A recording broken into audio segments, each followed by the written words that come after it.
మీ అందరికీ నమస్కారం.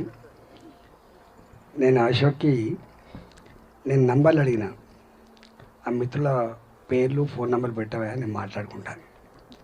వారు అన్నారు మీ పిలిపక్కర్లేదు, నా తరపున అంటే నీ తరపున నేను పిలుస్తాను అని చెప్పిండ్రు. నేను సొంతంగా మీ అందరికీ ఫోన్ చేయకపోయినా కూడా మీరు వచ్చి ఇక్కడ ఈ ఆత్మీయ సమ్మెలో పాల్గొన్నందుకు మిమ్మల్ని శిరస్సు వంచి నమస్కరిస్తున్నాను. నేను కొత్త కాదు, నా మాట కొత్త కాదు, ఆకలి అవుతుంది కాబట్టి ఒక 2 సూచన చేసి ముగిస్తాను. నేను ఎంత ఎదిగినా కూడా ఏ స్థానంలో ఉన్నప్పటికీ కూడా మనిషి చివరికి కోరుకునేది 2. ఒకటేమో మానవ సంబంధాలు వెతుక్కుంటూ ఉంటాడు. ఇప్పుడే ఎందుకు పిలిచినా నేనంటే అంత రిటైర్డ్ అయిన మూడ్లో ఉన్నారు, రిటైర్డ్ కాబోయే మూడ్లో ఉన్నారు. ఇప్పుడే ఆ పాత సంబంధాలు ఎక్కువ నెమరు వేసుకునే అక్కర ఉన్నది అని చెప్పి భావించాను. ఇవాళ మన పిల్లలు ఎక్కడో అక్కడ సెటిల్ అవుతూ ఉంటారు. నిజంగా ఎంత బాధ అయిద్దంటే ఇప్పుడు తెలుస్తుంది అసలు కథ ఏందో. ఇవాళ అంతిమంగా కొడుకులున్నా కూతుర్లున్నా మళ్ళీ భర్తకి ఏమైనా పట్టించుకునేటువంటి భార్యలు మాత్రమే, భార్యకి ఏమైతే పట్టించుకుంటారో భర్తలు మాత్రమే. అంత గొప్పగా మనసుని మళ్ళీ పట్టించుకునే వాళ్ళు పాత మిత్రులు మాత్రమే పట్టించుకుంటున్నారు. కాబట్టి నేను అంటున్నా, నెక్స్ట్ టైం మీరు ఎప్పుడైనా మీటింగ్ పెట్టుకుంటే కుటుంబాలతో సహా, పిల్లలుంటే పిల్లలతో సహా పాల్గొనే ప్రయత్నం చేయమని చెప్పి కోరుతున్నాను. రెండవది ఏమి కోరుకుంటున్నానంటే, ఇవాళ అందరం మెకానికల్ లైఫ్ అయిపోయింది. ఒకప్పుడేమో ఉమ్మడి కుటుంబాలు ఉండి మనకందరం ఓ 10 మంది 12 మంది జిబుజిబా అని ఉండేది మనం. కానీ వాళ్ళ దురదృష్టం ఏంటంటే ఒక కొడుకే ఉన్న కొడుకు వేరే దగ్గర బతికే పరిస్థితి వస్తుంది, ఒక కూతురే ఉన్న ఒక కూతురు దగ్గర బతికే పరిస్థితి లేదు. లోన్లీ లైఫ్ అయిపోయింది. మనిషి అనే వాడు సోషల్ ఎనిమల్ అని ఎంత చెప్పినప్పటికి కూడా ఇవాళ అది లేకుండా పోతాను. నేను చాలాసార్లు చెప్తుంటా, పెరిగింది సంపద, కానీ టెక్నాలజీ పెరగచ్చు, సంపద పెరగచ్చు, కానీ మనిషిలో ప్రశాంతత మాత్రం తగ్గిపోతుందని చెప్పి చాలాసార్లు చెప్తుంటాను నేను. ఇలా ఎవరిని కదిలించినా టెన్షన్ ఉంటుంది. The tension which is not individual one, the tension which is prevailed by the society. మానవ సంబంధాలన్నీ కూడా అది చెరిపేస్తూ ఇవాళ మనల్ని ఒక మరమనిషిలాగా తయారు చేసి సంబంధాలంటేనే అవసరాల సంబంధాలనే పరిస్థితి తీసుకొచ్చింది. మానవ సంబంధాలన్నీ పరస్పర అవసరాల సంబంధాలని చెప్తున్న ఈ రోజులలో, మానవ సంబంధాలన్నీ ఆర్థిక సంబంధాలు చెప్తున్నటువంటి ఈ రోజులలో మానవ సంబంధాలే అవి మానవత్వంతో మాత్రమే కూడుకుంటాయనేటువంటి చరిత్రని మళ్ళీ తిరగరాల్సిన అక్కడ ఉన్నది. అందుకని అప్పుడప్పుడు ఓల్డ్ ఈజ్ గోల్డ్ అంటాను నేను. ఎందుకంటామంటే ఇవాళ మనిషి ఎంత సంపద సృష్టించబడ్డా, ఎంత గొప్ప గొప్ప మేడల్లో బతుకుతున్నప్పటికీ కూడా మళ్ళీ అంతిమంగా ఆ మేడల్లో ఉన్నవాడికైనా, ఆ సంపద కలిగినవాడికైనా ఎక్కడో టెన్షన్ అయితే వెంటాడుతూ ఉంది. కాబట్టి నేను చాలాసార్లు చెప్తాను, ప్రభుత్వాలకి కేవలం రోడ్లు వేయడమే డెవలప్మెంటు, లేకపోతే ఇది రావడమే డెవలప్మెంట్ కాదు. డెవలప్మెంట్ మనుషులు ఎంత ప్రశాంతంగా జీవించగలుగుతున్నారు ఆ సొసైటీ అనేది గీట్రా అని చెప్పాలి. అది లేదు ఇవాళ మనుషులు మళ్ళీ దాన్ని వెతుక్కోవాల్సినటువంటి అక్కర ఉంటుందని నేను భావిస్తా ఉన్నా. ఇవాళ మిమ్మల్ని ఈ రిటైర్డ్ వాళ్ళందరూ అన్ప్రొడక్టివా, ఎంత పనికి మాలినోళ్ళు అంటారు. నేనంట వాళ్ళే పనికొచ్చిన నేనంటాను. ఇవాళ మనిషికి ఎథిక్స్, వాల్యూస్ చెప్పగలిగేటోడు తాత మాత్రమే. ఇళ్ళల్లో గుర్తుపెట్టుకోండి. ఇవాళ మన ఇంట్లో మన కొడుకుంటే, ఆ కొడుకు 2 పిల్లలు పుడితే ఆ 2 పిల్లలకి ఈ సమాజం అంటే ఏందో చెప్పగలిగేటువంటి సత్తా, శక్తి, ఆ ఓపిక, ఆ కన్సర్న్ తాతకు మాత్రమే ఉంటుంది. 60 ఏళ్ళ వాళ్ళకే ఉంటుంది. ఇవాళ వాళ్ళు లేరు. అందుకనే ఎందుకంటే మనకు 10 మంది పిల్లలున్నా ఎక్కడోడు అక్కడ ఈత నేర్చుకున్నాడు, ఎక్కడోడు అక్కడ చదువుకున్నాడు, ఎక్కడోడు అక్కడ బాగుపడ్డాడు. ఆనాడు మనిషిని సంపదగా భావించారు. 10 మంది పిల్లలున్న కుటుంబాన్ని ఆస్తిగా భావించింది అన్నాడు సమాజం.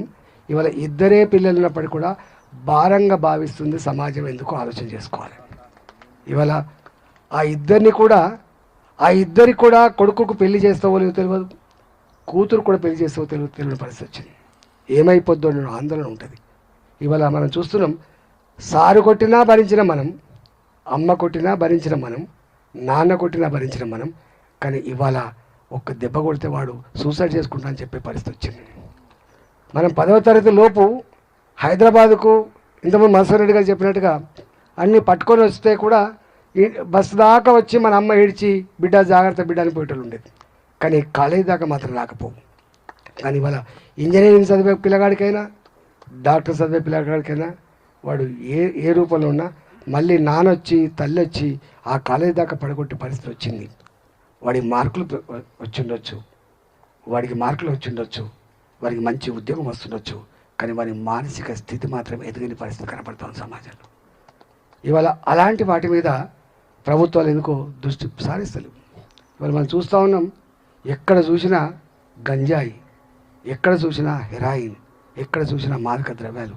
మేము బాధ అనిపించే అంశం ఏంటంటే మేమంతా కార్లలో పోతూ ఉంటాం 2:30కు 3:30కు మధ్యాహ్నం.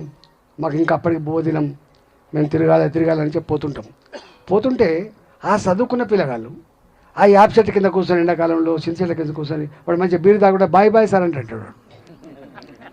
అంటే ఎటువైపు పోయింది ఒకసారి చూడండి. అవన్నీ బంద్ చేయించగలిగే అమ్మని ఎట్లా ప్రేమించానో, నాన్నకు ఎట్లా గౌరవించానో, అక్కకు ఏం గౌరవించానో, చెల్లెని ఎట్లా చూసుకోనో చెప్పగలిగే స్థితి మీకు మాత్రమే ఉంటుంది. కాబట్టి నేను అంటున్నా, మీరు ఓల్డ్ ఈజ్ కూడా అందుకంటున్నా, సమాజంలో మీ మనమరాలే కాకపోవచ్చు, సమాజంలో ప్రజానీకానికి ఎదుగుతున్న పిల్లలకి మాత్రం ఆ ఎథిక్స్ అండ్ వాల్యూస్ చెప్పడంలో మనమంత పాత్ర పోషించాలని మాత్రం కోరుకుంటున్నా.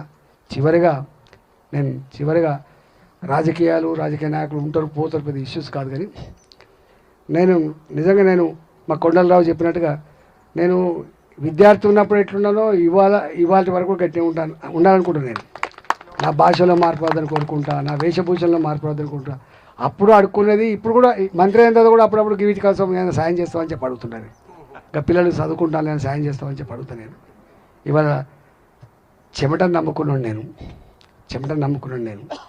ధర్మాన్ని నమ్ముకున్నాను, నేను ప్రజల్ని నమ్ముకున్నాను నేను. కాబట్టి ఇవాళ ఉంటాయి పోతాయి, ఓటమి గెలుపులు రాజకీయాల్లో ఎప్పుడు ఉంటాయి. అది గెలుపు లేకుండా ఓటమి బాధ్యత తెలియదు. గెలుపు లేకుండా ఇవాళ మనకు ఆ ఓటమి గెలుపు రెండు ఉంటేనే దాని అదేందో తెలుస్తుంది. కాబట్టి నేను కూడా ఏం ఫీల్ కావట్లేదు కానీ కాకపోతే ఒక్కొక్కసారి అనిపిస్తానంటు, అంటే ఎక్కడో గమ్మతో ఒక్కొక్కసారి డ్రామా కంపెనీ కూడా డామినేట్ చేస్తుంది మన మీద.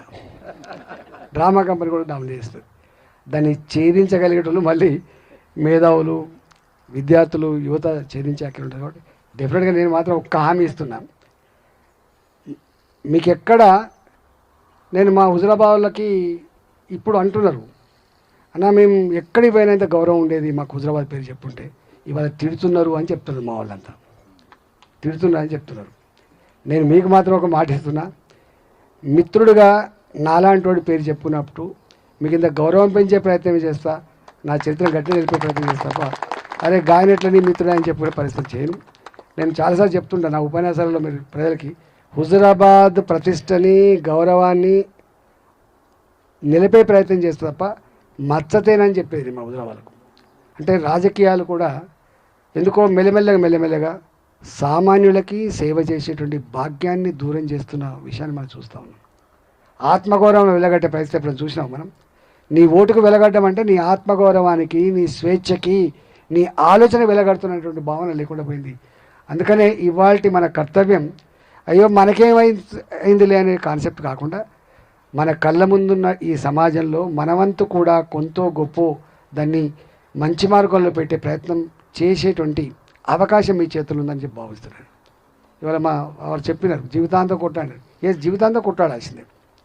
ఎక్కడో కాడ మన కళ్ళ ముందు ఒక అన్యాయం జరుగుతున్నప్పుడు, ఒక దుర్మార్గం రాజ్యం వెళ్తున్నప్పుడు దానికి వ్యతిరేకంగా తప్పకుండా మనం గొంతు విప్పాల్సిన అక్కడ ఉంటుంది. కాబట్టి అందుకే మనిషిని మాత్రమే అన్నారు, ఎవరికి ఈ అవకాశం లేదు.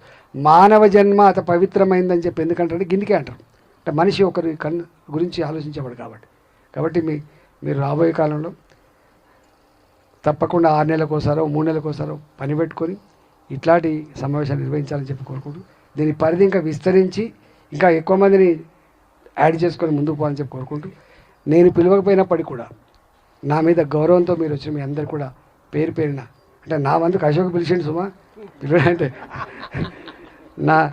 నేను పర్సనల్గా మీకు చేయకపోయినా నా పర్సనల్గా భావించి మీరు వచ్చినందుకు గౌరవించినందుకు మీ అందరికీ ధన్యవాదాలు తెలుస్తూ నమస్కారం, సెలవు.